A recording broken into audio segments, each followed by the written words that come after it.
Has your child been feeling generally unwell? Does your child have a sore throat, a runny nose, cough, and is generally tired? They may have a cold. Most colds will get better in 5 to 7 days. Some can take up to 2 weeks to get better. It is normal for children to have 8 or more colds a year. As long as your child is eating, drinking, and breathing normally, it is nothing to worry about. Make sure your child keeps hydrated and washes their hands regularly.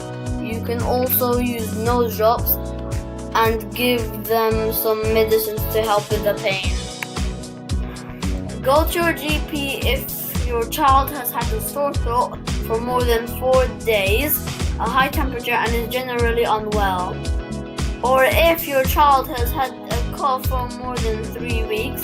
Remember, no antibiotics if it is a virus. Call 999 or go to A&E if your child is finding it hard to breathe or if your child is unable to swallow fluid or saliva.